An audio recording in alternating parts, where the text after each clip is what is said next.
Hi, my name is Karen and I'm here to tell you a story. Today I'll be reading The Egg by Andy Weir. You were on your way home when you died. It was a car accident. Nothing particularly remarkable, but fatal nonetheless. You left behind a wife and 2 children. It was a painless death. The EMTs tried their best to save you, but to no avail. Your body was so utterly shattered, you were better off, trust me. And that's when you met me. What happened? You asked. Where am I? You died, I said, matter-of-factly. No point in mincing words. There was a truck, and it was skidding. Yep, I said. I died? Yep, but don't feel bad about it. Everyone dies, I said. You looked around. There was nothingness. Just you and me. What is this place, you asked. Is this the afterlife? More or less, I said. Are you God? You asked. Yep, I replied. I'm God.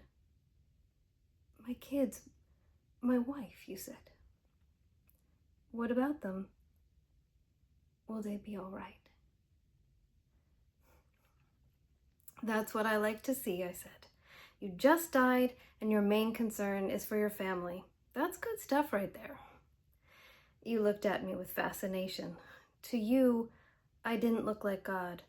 I just looked like some man, or possibly a woman, some vague authority figure maybe, more of a grammar school teacher than the Almighty. Don't worry, I said. They'll be fine. Your kids will remember you as perfect in every way. They didn't have time to grow contempt for you. Your wife will cry on the outside, but she will be secretly relieved. To be fair, your marriage was falling apart. If it's any consolation, she'll feel very guilty for feeling relieved. Oh, you said. So what happens now? Do I go to heaven or hell or something? Neither, I said. You'll be reincarnated. Oh, you said. So the Hindus were right. All religions are right in their own way, I said. Walk with me. You followed along as we strode through the void. Where are we going? Nowhere in particular, I said. It's just nice to walk while we talk.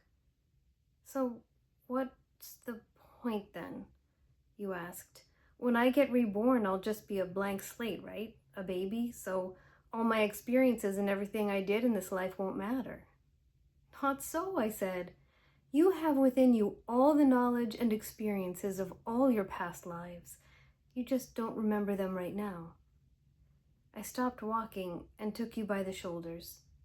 Your soul is more magnificent, beautiful, and gigantic than you can possibly imagine. A human mind can only contain a tiny fraction of what you are. It's like sticking your finger in a glass of water to see if it's hot or cold. You put a tiny part of yourself into the vessel, and when you bring it back out, you've gained all the experiences it had. You've been in a human for the last 48 years, so you haven't stretched out yet and felt the rest of your immense consciousness. If we hung out here for long enough, you'd start remembering everything, but there's no point to do it between each life. How many times have I been reincarnated then? Oh, lots. Lots and lots, and into lots of different lives, I said. This time around, you'll be a Chinese peasant girl in 540 AD. Wait, what? You stammered. You're sending me back in time?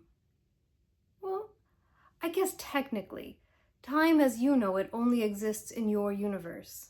Things are different where I come from. Where you come from, you said? Oh, sure, I explained. I come from somewhere else, and there are others like me. I know you'll want to know what it's like there, but honestly, you wouldn't understand. Oh, you said, a little let down. But wait, if I get reincarnated to other places in time, I could have interacted with myself at some point. Sure, happens all the time. And with both lives only aware of their own lifespan, you don't even know what's happening. So what's the point of it all? Seriously, I asked. Seriously? You're asking me for the meaning of life? Isn't that a little stereotypical? Well, it's a reasonable question, you persisted. I looked you in the eye. The meaning of life, the reason I made this whole universe, is for you to mature. You mean mankind? You want us to mature? No, just you. I made this whole universe for you. With each new life, you grow and mature and become a larger and greater intellect. Just me. But what about everyone else? There is no one else, I said. In this universe, there's just you and me. You stared blankly at me. But all the people on Earth, all you. Different incarnations of you. Wait, I'm everyone? Now you're getting it, I said, with a congratulatory slap on the back. I'm every human being who's ever lived. Or who will ever live, yes. I'm Abraham Lincoln. And you're John Wilkes Booth, too, I added.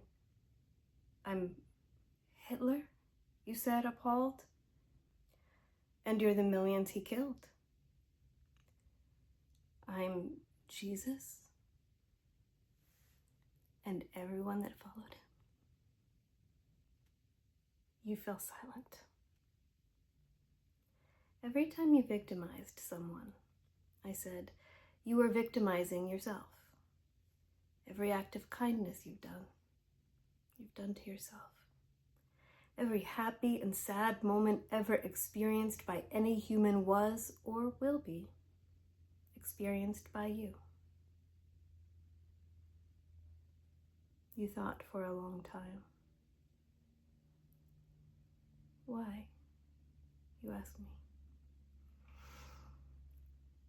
Why do all this?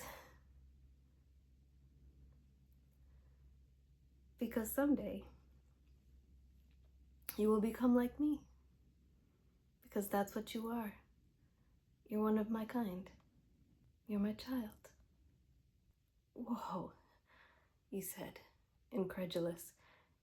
You mean I'm a god? No, not yet. You're a fetus. You're still growing. Once you've lived every human life throughout all time, you will have grown enough to be born. So the whole universe, you said, it's just an egg, I answered. Now it's time for you to move on to your next life. And I sent you on your way.